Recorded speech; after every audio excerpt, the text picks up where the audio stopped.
Sean todos muy bienvenidos a Teorema, sean todos muy bienvenidos a este desafío. Sube tu puntaje en 21 días que nos hemos propuesto aquí en el canal. Este es el día número 2 del desafío y vas a poder encontrar en la descripción de este video el link que te llevará a descargar la nueva lista de ejercicios, esos 8 ejercicios que tienes que resolver el día de hoy o de aquí a mañana. Y también vas a encontrar el formulario en donde vas a poder enviar tus respuestas y vas a poder revisar cuáles están buenas, cuáles están malas. Y además, entre todos quienes estén enviando sus respuestas, vamos a sortear, no lo olviden, al final del desafío, entre todos los que envían sus respuestas, una clase totalmente gratuita, virtual, de 90 minutos para poder resolver todas sus dudas, consultas, preocupaciones, angustias, antes de la prueba de transición, por supuesto, de Matemáticas Admisión 2021. Estamos muy contentos de toda la acogida que ha tenido este desafío. Y no lo olvides que si no comenzaste el desafío desde el primer día, puedes también ponerte al día, por supuesto, y resolviendo cada día ejercicios, enviando los ejercicios. Los formularios van a estar abiertos para que puedas enviar tus respuestas cuando te encuentres con este desafío. Y por supuesto, antes de que se acabe, ojalá puedas completar para que puedas participar en el sorteo. Y ya sin más, nos vamos de inmediato a revisar los ejercicios de ayer. Vamos a mostrar las soluciones, vamos a dar algunas explicaciones. Comenzamos enseguida.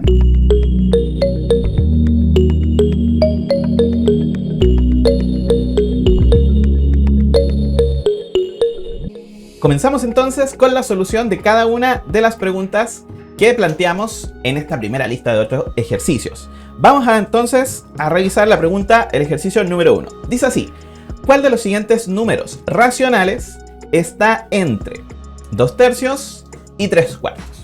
Hay varias estrategias que podríamos utilizar para tratar de descubrir cuál es la respuesta correcta. Por ejemplo, podríamos transformar todo a decimal. Sería una opción. Otra opción sería simplemente igualar los numeradores o igualar los denominadores buscando el mínimo común múltiplo y tratar de comparar de esa manera los números racionales en cuestión. ¿Qué es lo que podríamos hacer? ¿Cuál será la mejor estrategia? La verdad que en este caso, fijaros por ejemplo en los numeradores de las 7 fracciones que hay en juego. El 2/3, el 3/4 y las 5 alternativas. Los numeradores son 2, 3, 4, 7, 4, 7, 5. El mínimo común múltiplo es un número un poco desagradable. Y si miramos los denominadores, entre 3, 4, 7, 10, 5, 12 y 6, también es un poco desagradable el mínimo común múltiplo. Entonces yo me inclinaría, sin pensarlo mucho, por buscar los desarrollos decimales. Del 2/3, del 3/4 y buscar un número que quede en medio. Entonces, recordar, 2/3 en fracción sería 0,6 periódico. ¿Cómo hacemos eso? Recordar, división, ¿cierto? 2 dividido por 3. El 3 en el 2 no cabe. Reservo 2, ¿cierto? Agrego un 0. El 3 en el 20 cabe 6. Me sobran 2 y ahí me doy cuenta que esto es periódico, ¿cierto? Y el 3/4 tiene como desarrollo decimal el 0,75. ¿Cómo lo hice? Bueno, 3 dividido por 4. El 4 en el 3 no cabe. Cabe 0, ¿cierto? Sobran 3. Sacamos decimales, agregamos un 0. El 4 en el 30 cabe 7. 7 por 4, 28. Sobran 2. Agrego un 0 para seguir sacando decimales. Y el 4 en el 20 cabe 5 y sobra 0. Así que este es un desarrollo decimal finito. Entonces, estamos buscando un número que esté entre 0,6 periódico y 0,75. Miremos las alternativas. ¿Qué nos muestran las alternativas? 4 séptimos, 7 décimos, 4 quintos, 7 doceavos, 5 sextos. ¿Cuál de todos esos decimales es más fácil de calcular? Fíjense la pregunta que estoy haciendo. ¿Cuál es el más fácil de calcular? La verdad que el más fácil de calcular es el 7 décimo. No hay una división más fácil que dividir por 10. Entonces, lo primero que yo hubiese intentado es ver, bueno, el 7 décimos está o no está. Y fijaros que el 7 décimos, digo bien, ¿cierto? Es 0,7. 0,7 es más pequeño que 0,75. Sí, recordad que para comparar decimales, ojalá siempre tengamos la misma cantidad de cifras decimales. Si a una le falta, le agrego ceros, ¿sí? Esto de acá es 0,6, 6 y bueno, tiene infinitos 6, ¿no? Entonces puedo ver claramente que 0,70 es más pequeño que 0,75, pero es más grande que el 0,66, 666 que tengo por allá, ¿no? Otra forma de verlo podría ser que comparemos las décimas. Acá la décima es 6. Esta es 7 y esta es 7. Así que estos dos son más grandes que el de acá. Y luego comparamos entre los que tienen igual décima, la centésima. Y la centésima acá es 5 y acá es 0. Así que este es menor.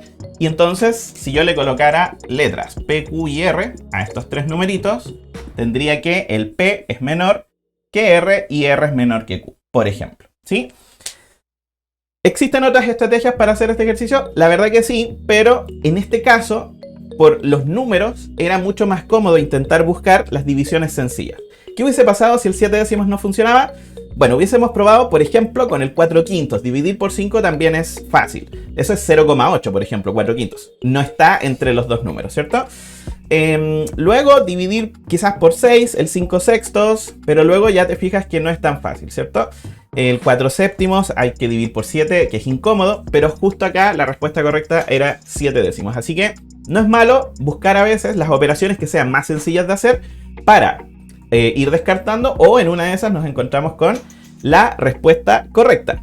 Bueno, vamos a ir entonces al siguiente ejercicio.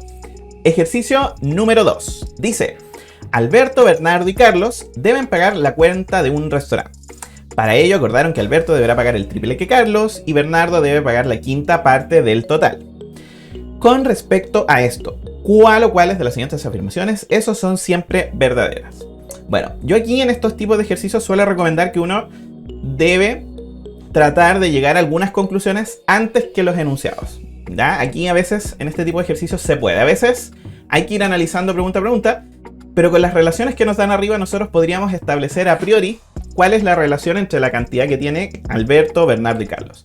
Entonces, dice: Alberto debe pagar el triple de lo que debe pagar Carlos. Vamos a escribir eso algebraicamente, ¿no? Tengo Alberto, Bernardo y Carlos, ¿cierto? Entonces, decía acá: Alberto debe pagar el triple de lo que debe pagar Carlos. Entonces, si Carlos paga X, Alberto deberá pagar 3X, ¿no? Porque Alberto debe pagar el triple de lo que debe pagar Carlos. Y la otra afirmación dice que Bernardo debe pagar la quinta parte del total. Bueno, aquí lo que nos dicen es que Bernardo debe pagar una fracción, pero no de lo que pagan Alberto ni Carlos, sino que con respecto al total, ¿sí? Entonces, Alberto paga otra cosa, no paga algo relacionado con X. Paga, por ejemplo, Y. Esa podría ser, digamos, una cantidad, no sabemos. Pero lo que sí sabemos es que Y es la quinta parte del total. O sea, si el total lo divido en 5 pedazos iguales, si yo hiciera el total, digamos, y lo divido en 5 partes, vamos a pensar que estas partes son iguales, ¿cierto? 1, 2, 3, 4, 5. Cada una de ellas debería ser Y, ¿sí? Por lo tanto, el total entre todo lo que tienen que pagar va a ser 5Y, ¿sí? Entonces, ¿cuál es la relación acá? Lo que pague Alberto más lo que pague Bernardo más lo que pague Carlos debiese darnos el total, ¿no? 5Y. Y si acá reducimos términos, fijaros, ¿cierto? 3X más X es 4X. Este Y pasa restando al otro lado, me quedaría 4Y. Llego a la conclusión de que X es igual a Y, independiente del monto de la cuenta. Entonces, Bernardo y Carlos van a pagar lo mismo y Alberto va a pagar el triple de lo que pague Carlos. Hechas estas cuentas, vamos a ver qué nos dicen las afirmaciones. Dice: ¿Bernardo y Carlos pagarán la misma cantidad? Sí, lo acabamos de deducir, ¿cierto? Dice luego: entre Carlos y Bernardo, bueno, estoy leyendo al revés, ¿no? Entre Bernardo y Carlos, ¿pagarán más que Alberto? No, porque fíjense que X es igual a Y, o sea, lo que paguen en ellos, cada uno va a ser lo mismo. Pero si lo sumo, no alcanzo a superar a Alberto, ¿cierto? Porque acá tengo a lo más 2X. Recordar que X es igual a Y, ¿sí? Entonces, si sumo lo que van a pagar Bernardo y Carlos, entre Bernardo y Carlos me da 2X. Y no alcanzo a superar a lo que paga Alberto. Así que, por ejemplo, la afirmación número 2 es incorrecta, ¿cierto? Uno podría pensar que sí, que entre dos amigos van a pagar más, pero Alberto va a pagar mucho aquí, la verdad, las cosas. Alberto está poniéndose en esta cuenta. Y luego dice: si la cuenta fuese de 15.000, Alberto pagaría 6.000. Bueno, saquemos las cuentas, ¿cierto? Dice que la cuenta es 15.000. Recordar que la cuenta era el total, ¿no? Era este 5Y. Por lo tanto, 5Y igual 15.000.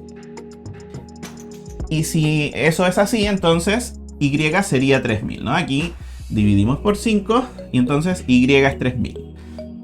Recordar que x es igual a y, así que eso nos llevaría a que x vale 3000, y vale 3000, y por lo tanto Alberto es 3x, por lo tanto es 9000.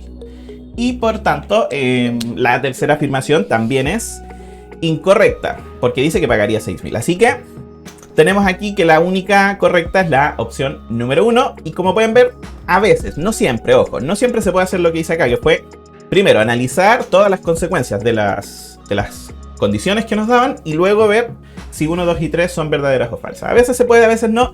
Cuando se pueda es recomendable, porque si no uno se puede perder un rato analizando, digamos, las posibilidades, ¿sí?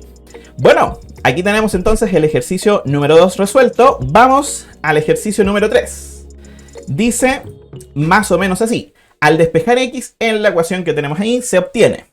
Bueno, aquí simplemente hay que tratar de despejar x, que es lo que vamos a hacer a continuación. Entonces, tenemos la siguiente ecuación. Aquí, cuando tenemos la igualdad entre dos expresiones racionales, es decir, el cociente de dos polinomios o de dos expresiones algebraicas, lo más común es multiplicar cruzado, ¿cierto? Hay un teorema, recordar que hay un pequeño teorema que yo creo que la mayoría conoce, ¿cierto? De que a dividido por b es igual a c dividido por d, si y solamente si a por d, esto por esto, es igual a b por c.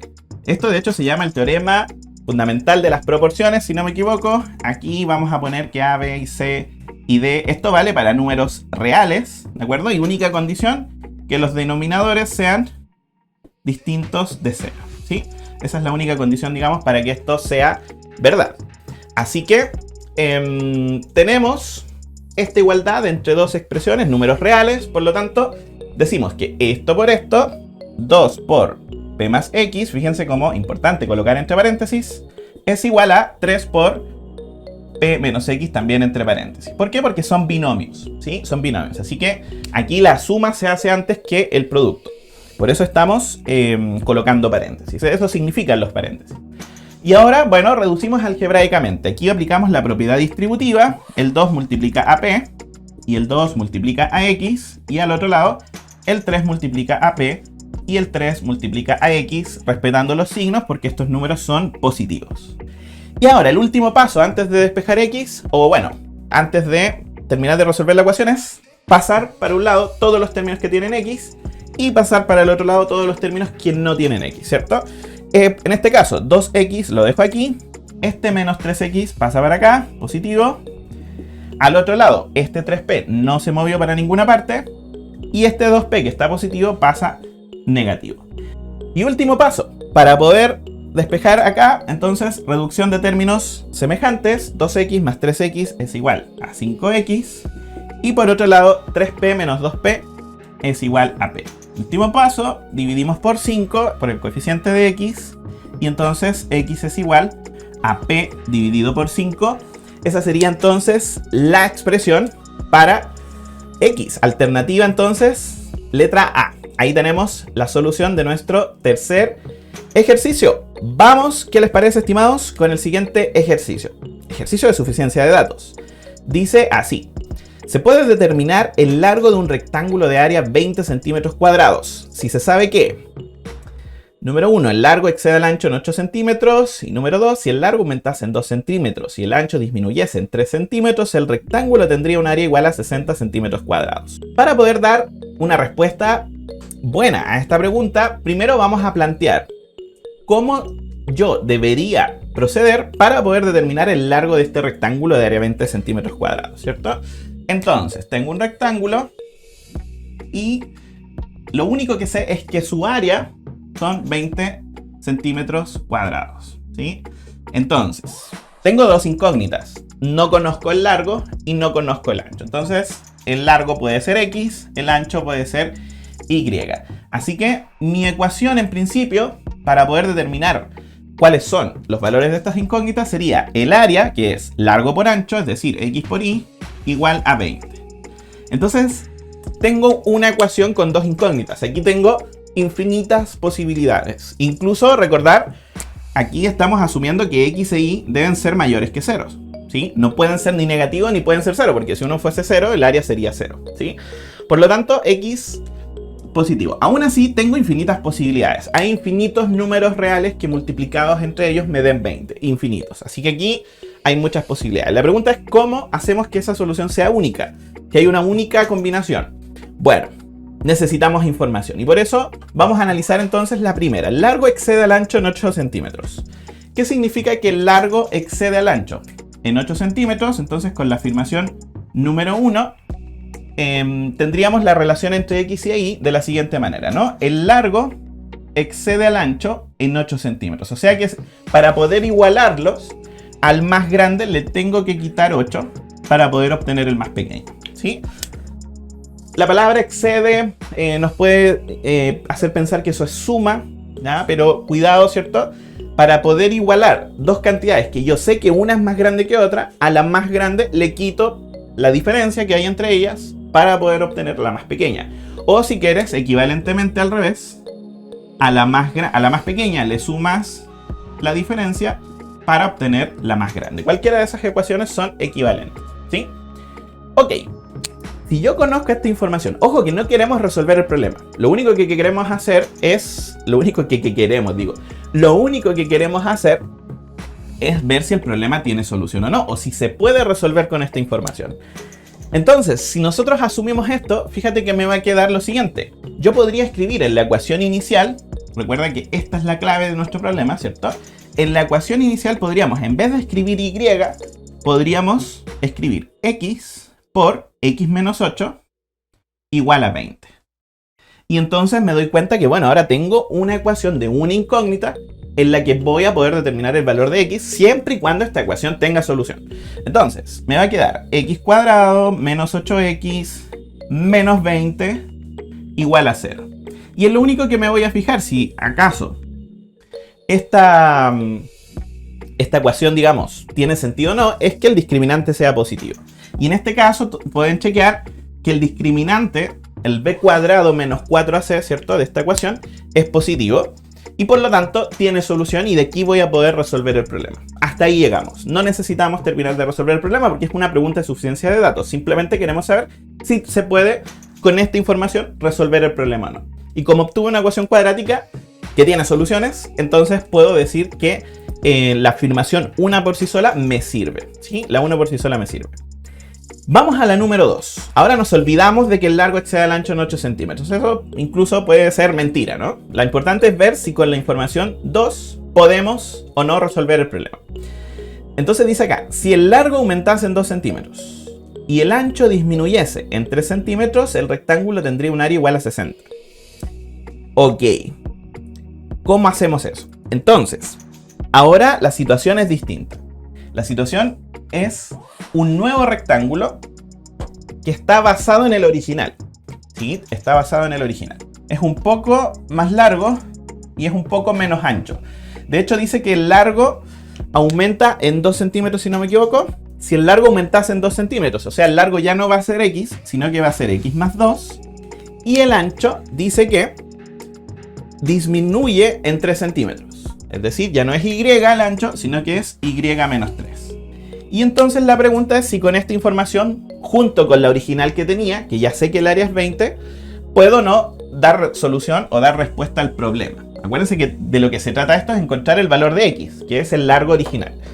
Entonces, bueno, ¿cómo planteo el área? Recordar área, ¿cierto? Acá nos dicen que es 60, con la información número 2. Entonces, si el área es 60, recordar, área de un rectángulo, largo por ancho. Ahí lo tenemos, igual a 60. Entonces, hacemos, ¿cierto?, la multiplicación de todos los términos. X por y sería xy. X por menos 3 sería menos 3x. 2 por y sería 2y. Y 2 por menos 3 sería menos 6, igual a 60. Y entonces esto se ve bastante extraño, ¿cierto? Pero fijarse que x por y es 20. Ese dato lo tenemos para todo el problema, porque ese dato está en el enunciado, está arriba. No es una información que no desconozcamos. Esta información la conocemos para todo el desarrollo del problema. Entonces, como eso es 20, nosotros vamos a poder escribir que menos 3x más 2y es igual a 60, ¿cierto? Acá tengo un 20 que va a pasar restando, menos 20, y este menos 6 pasa sumando, más 6. Así que tengo menos 3x más 2y igual a 60 menos 20 serían 40, más 6, 46. Y ahora lo único que tendría que chequear es si yo despejo una de las dos y la reemplazo acá, tal como hicimos en la opción número 1, tendríamos que chequear si acaso esa ecuación tiene solución o no y analizar, ¿sí? ¿Por qué digo que tiene solución o no? Porque quizás esta información es irrelevante. ¿En qué sentido? Podríamos tener, por ejemplo, que y justo fuese 3. Tendríamos un tremendo problema ahí, ¿no? Porque este lado se nos haría 0. Hay que verificar que la información sea, digamos, efectiva, ¿sí? Así que esto es lo mismo cuando tienes sistemas de ecuaciones lineales, por ejemplo. Tienes que chequear que efectivamente tu sistema tenga solución, porque si no, bueno, uno dice, tengo dos ecuaciones y la vida me sonríe, pero recuerda que si tienes dos ecuaciones y dos incógnitas, puede que ese sistema incluso no tenga solución. Siempre hay que chequear, ¿sí? Estamos grabando, ¿no? Sí, estamos grabando, ya, ok. Yo aquí explicando y quizás no estoy ni grabando. Me asusté por un minuto. Ok, ¿cómo lo hago rápido? Bueno, podríamos hacerlo rápido de la siguiente manera. Simplemente recordar, tenemos que obtener una ecuación cuadrática y ver si el discriminante es positivo. Ok, entonces, bueno, a lo más 0, ¿no? Lo importante es que no sea negativo, porque negativo implica que no tiene soluciones reales la ecuación y ahí estaríamos en problema. Entonces, como yo sé que x por y vale 20, voy a hacer el siguiente truco. Menos 3x más 2y igual 46 y voy a multiplicar todo por x y me va a quedar menos 3x cuadrado más 2xy igual a 46x. La gracia es que el x por y vale 20, entonces me queda, voy a pasar todo para allá, me queda 3x cuadrado más 46x menos 2 veces xy. Pero 2 veces xy es 40. Y aquí coloco menos 40. Y todos pueden chequear también, de tarea, que el discriminante de esta ecuación es positivo. De hecho, les digo el truco de cómo sé que rápidamente el discriminante es positivo. Hay una condición que es suficiente pero no necesaria para el que el discriminante de una cuadrática sea positivo, ¿de acuerdo? Y esa condición es la siguiente. Si tú tienes un ax cuadrado más bx más c igual a 0, recordar, ¿cierto?, que el discriminante es b cuadrado menos 4ac. Si el a por c es negativo, entonces el discriminante es positivo sin importar cuánto valga b. Eso es muy poderoso, ¿no? Si a por c es negativo, entonces el discriminante es positivo. Ese es un pequeño dato que les doy ahí. Entonces fíjense que claro, acá el a y el c tienen signos distintos, ¿cierto? El a es positivo, el c es negativo. Así que si los multiplico me da negativo. Y por lo tanto, no importa cuánto valga el b, el discriminante es positivo. En la ecuación anterior, el a era positivo y el c era negativo. Chequéenlo ahí. Y con eso concluyo que el discriminante es positivo. Ahora, alguien se podría preguntar, ¿y por qué eso es así? Porque fijarse lo siguiente, que si a por c es negativo, negativo por negativo me da positivo. Y el b cuadrado, en el peor de los casos, es 0. B cuadrado, recordar, es un número que o es 0 o es positivo, porque está al cuadrado. Entonces tengo algo positivo, en este caso, ¿cierto? Más algo positivo o 0. No tengo algo negativo. Entonces, si el a por c es negativo, esta suma es cosa de sumas positivas y va a ser positivo sí o sí. Y si el b vale 0, igual da positivo. Así que ahí tienes un truco, digamos, para poder ver rápido a veces si una ecuación cuadrática tiene o no tiene solución. Así que, en síntesis, alternativa correcta acá, alternativa D, cada una por sí sola. Bueno, vamos al siguiente ejercicio. Dice así: al punto Q se le aplica una traslación según el vector 1,2, obteniendo el punto Q'. Luego a Q' se le aplica una simetría con respecto al eje de las ordenadas, obteniendo el punto Q2'. El punto medio entre Q' y Q2' es. Eso es lo que vamos a analizar ahora. Ok, entonces, primero hay que ver que partimos en un punto y le aplicamos una traslación. Recordar que cuando yo le aplico una traslación a un punto, en este caso le vamos a aplicar una traslación al punto menos 1,4, lo que tenemos que hacer, según un vectorcito, ¿cierto? Lo que tenemos que hacer es simplemente tomar el punto y sumar el vector traslación, que en este caso es el vector 1,2. Entonces sumamos el 1,2. Ok.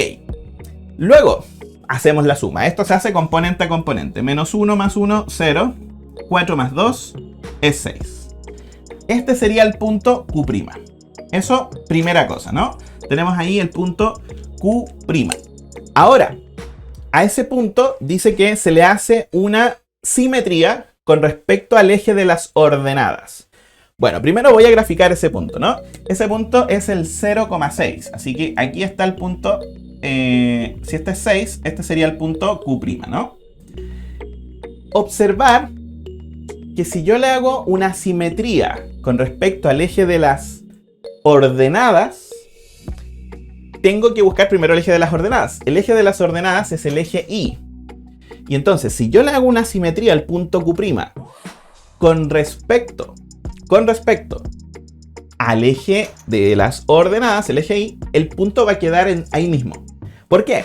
Recordaros que cuando nosotros tenemos un eje de simetría, coloquemos aquí eje de simetría, y queremos buscar el punto simétrico con respecto a una recta, si yo estoy aquí, ¿cierto? Lo que yo hago es trazo una perpendicular para acá y trato de buscar la misma distancia al otro lado, ¿sí? Esa es, digamos, la idea. Si este punto es P, este sería su simétrico P'. Pero si yo hago una simetría con respecto a un punto que está sobre el mismo eje, en realidad no le tengo que hacer nada al punto. El punto es su propia simetría en este caso. Por lo tanto, el punto Q2', que es el punto que dice aquí, el cual dice se le aplica, ¿cierto?, una simetría con respecto al eje de las ordenadas, obteniendo el punto Q2'. Entonces realmente el Q' y el Q2' son exactamente el mismo punto, porque el punto simétrico con respecto a este eje sería sí mismo, ¿sí? Bueno, otra forma de verlo. Si tú tienes una hoja de cuaderno, y dibujas una recta, ponte tú que pases justo por la mitad de la hoja. De hecho, hacerlo en casa. Doblar la hoja por la mitad. Si tú marcas un punto en un lado de la hoja y doblas la hoja al otro lado y rayas, digamos. Esto digamos, lo puedes hacer en casa.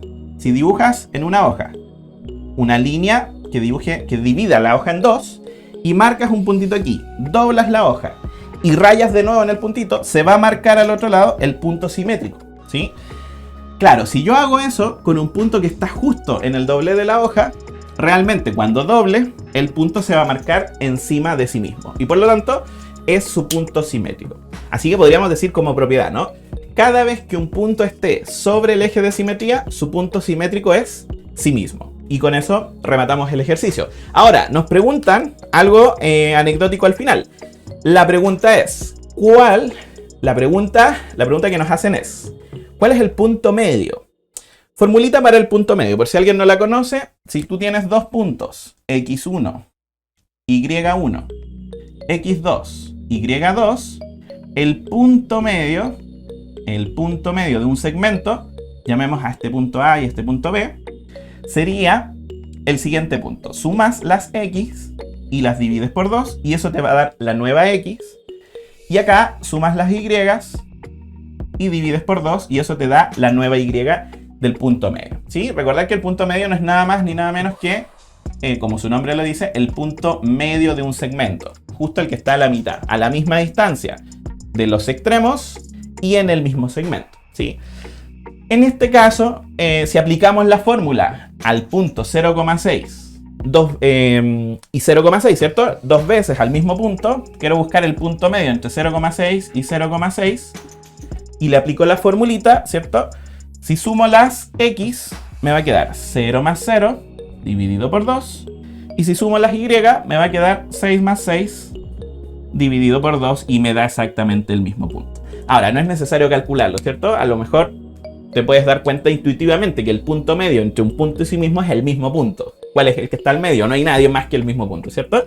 Así que esa sería la respuesta entonces correcta. Sería alternativa B para el ejercicio 5. Bueno, vamos a seguir revisando más ejercicios. ¿Qué les parece, estimadas, estimados? Ejercicio número 6. Dice, con respecto a las rectas L1 y L2, ¿cuál de las siguientes afirmaciones es verdadera? Y bueno, todas las alternativas están dadas para buscar la intersección. Fíjense que en realidad lo que nos preguntan es dónde se intersectan las rectas. Así que eso es lo que vamos a tratar de determinar ahora. ¿Dónde se intersectan las rectas? Ok, la manera más sencilla para resolver esta pregunta. Resolver el sistema de ecuaciones asociado a las ecuaciones de las rectas. Entonces, tenemos y menos x igual menos 1. 2y más 2x igual a 6. Este es nuestro sistema de ecuaciones. Y aquí lo primero que hay que notar es que la segunda ecuación se puede toda dividir por 2. Y entonces estoy tratando de resolver el siguiente sistema. Y menos x igual menos 1. Y más x igual a 3. ¿Cómo resolvemos este sistema? Sumando las ecuaciones. Si sumo las ecuaciones, el sistema se resuelve por reducción de inmediato. Fijaros que tengo menos x y x en las ecuaciones. Entonces, si las sumo me queda 2y, las x se hacen 0 y al otro lado me queda menos 1 más 3, que sería 2. Dividimos por 2 y por lo tanto y vale 1. Y sabiendo que y vale 1, simplemente despejamos en alguna de las dos ecuaciones la otra incógnita, en este caso x, ¿cierto? Por ejemplo, podemos reemplazarlo aquí. 1 más x, y más x es igual a 3, pero ya sabemos que y vale 1. Y entonces me queda que x vale 2. Por lo tanto, la intersección de estas dos rectas se realiza en el punto 2,1. Y el punto 2,1 está en el primer cuadrante. Recordad los cuadrantes, ¿cierto? Primer cuadrante, segundo cuadrante, tercer cuadrante y cuarto cuadrante, ¿sí? En el primer cuadrante todo es positivo, el x y el y. En el segundo cuadrante el x es negativo, el y es positivo. En el tercer cuadrante todo es negativo. Aquí la vida es muy triste. Y en el cuarto cuadrante x es positivo, pero y es negativo. Esos son los cuatro cuadrantes, así que si todo es positivo estoy en el primero. Y hemos encontrado la respuesta entonces a esta pregunta. Alternativa B sería la respuesta correcta, ¿no? L1 y L2 se intersectan en el primer cuadrante. Así que bueno, vamos con la siguiente pregunta, el ejercicio número 7, que este, hay que decirlo, tenía un error en su original formulación. Así que, no, originalmente tenía muchos problemas, no estaba para nada correcto el ejercicio, pero muchas gracias a Oscar que nos escribió ahí, se percató, y gracias a eso, Oscar, pudimos revisar y verificar que había un error, ¿no? Así que muchas gracias por avisarnos. Dice así el ejercicio número 7, dice, si la tabulación del peso de 20 niños recién nacidos se muestra en la tabla adjunta, ¿cuál de las siguientes? ¿Cuáles o cuáles de las siguientes afirmaciones? Esos son siempre verdaderas. Bueno, nos hablan de la mediana en la 1, nos hablan de quienes han pesado 4 o más kilos de estos recién nacidos, y la moda se encuentra en el intervalo 3,5-4,0. Entonces nos hablan de la mediana, de la moda, y vamos a tener que analizar, ¿no? Primera cosa, la moda no podemos saber en qué intervalo va a estar, ¿de acuerdo? Eso es algo que no se puede conocer. ¿Por qué? Porque realmente puede pasar que en un intervalo estén todos los datos repetidos y la tabla no me lo va a decir. Por ejemplo, aquí me dice que hay 5 personas o 5 recién nacidos, ¿cierto? Bueno, son personas, pero son bebés, ¿no? Uno le suele decir bebés. Hay 5 que pesan entre 2,5 y 3,0. Entre 2,5 kilos y 3 kilos, sin incluir los 3 kilos, menos de 3 kilos. Pero sí más o igual a 2,5 kilos. Podría ser que los 5 recién nacidos pesen 2,7 kilos y estarían en el intervalo. Y no hay manera de saber si eso es así o no. Entonces acá en estas tablas lo que uno suele hablar es del intervalo modal. Es decir, el intervalo de mayor frecuencia. Pero uno no habla de la moda como tal.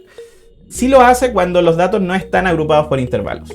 Entonces aquí la 3 es falsa. No hay cómo saber, ¿sí? De inmediato lo decimos, ¿no? No hay cómo saber que la moda esté justo en el tercer intervalo. No hay manera de decirlo. Luego dice un 25%, estoy analizando de abajo hacia arriba, ¿no? Un 25% de los recién nacidos pesó 4 o más kilogramos. Bueno, ¿cuántos pesaron 4 o más? Fijaros, esos solamente los que pertenecen al cuarto intervalo. Porque en el tercero, el 4 no se incluye. Ese corchetito te dice que el 4,0 no se incluye en esa cuenta, ¿sí?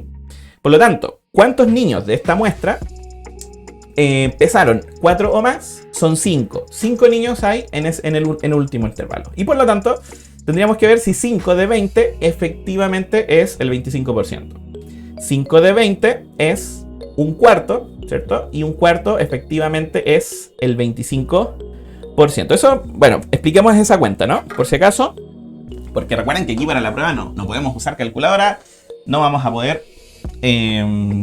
Bueno, la pregunta es cómo chequeamos ese porcentaje rápido, ¿no? Sé que es algo sencillo, pero 5 de 20, por si alguien no lo sabe, ¿ya? Aquí dos cosas. Tú puedes amplificar por 5, por ejemplo, para obtener denominador 100. 5 por 20, 100. Y 5 por 5, 25. Así que esa es una manera rápida de saber qué es el 25%. Y otra manera rápida es simplificar por 5 y que te dé un cuarto. Y tener ya la idea previa, ¿cierto? De que un cuarto efectivamente es el 25% de algo, ¿sí? Cuando tú divides por 4, la cuarta parte es el 25%. Así que la 2 es correcta. ¿Y la mediana se encuentra en el tercer intervalo? No. No hay manera de saberlo tampoco, ¿de acuerdo? Ahora, eso sí, ¿cómo busco el dato central? Esa es una pregunta importante. Esta, de hecho, es una situación muy crítica. Es una situación muy crítica. ¿Por qué?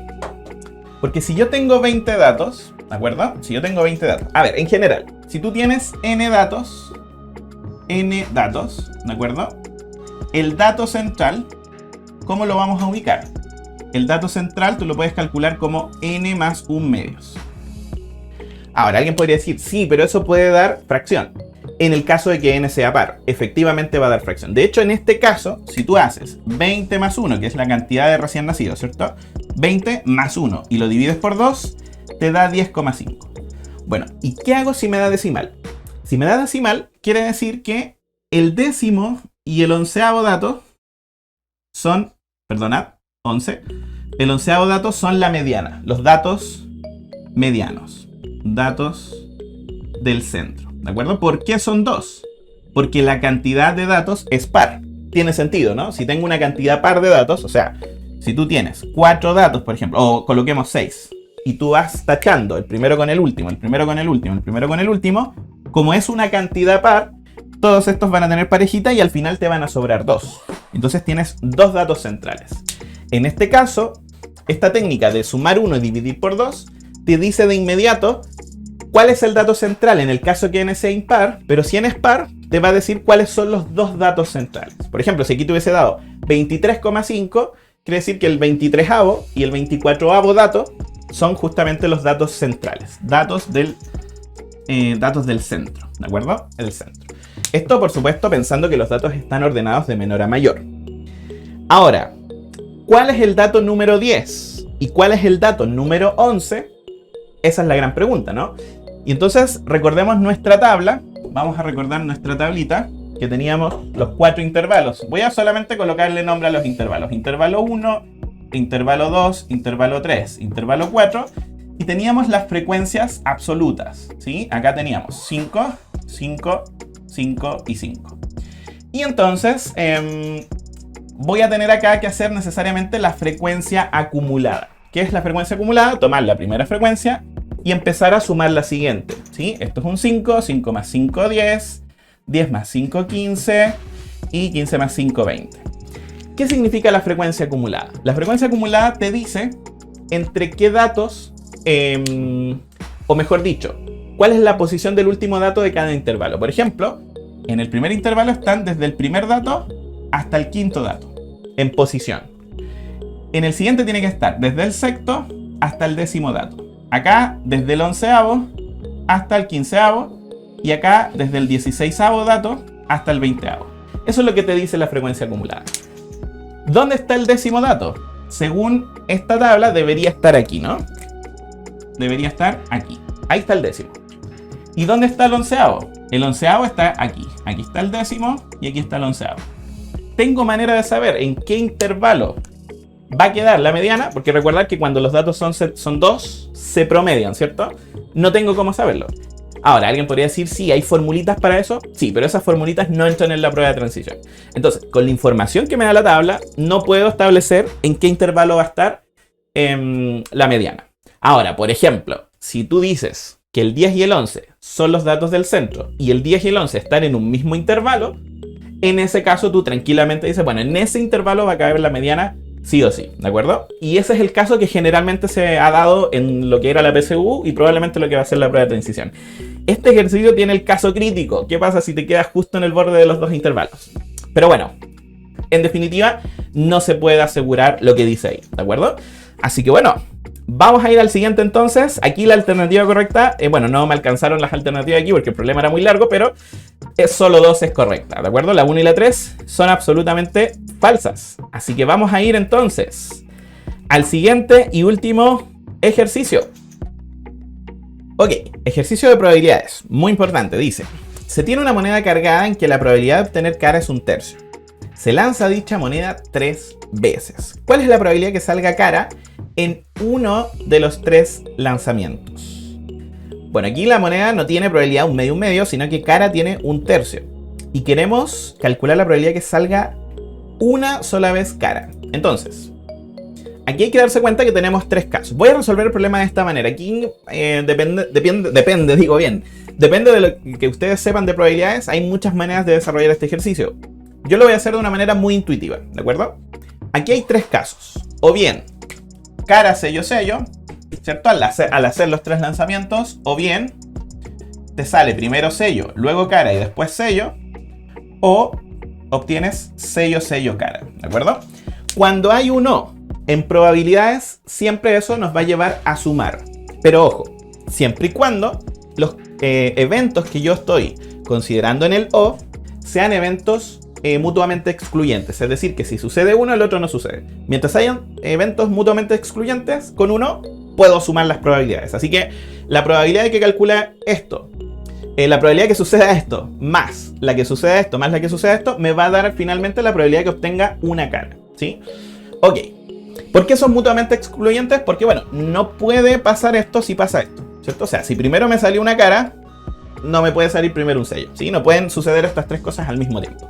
Ok, ¿cuál es la probabilidad de que salga cara en el primer lanzamiento? Es 1/3. ¿Cuál es la probabilidad de que salga sello en el segundo?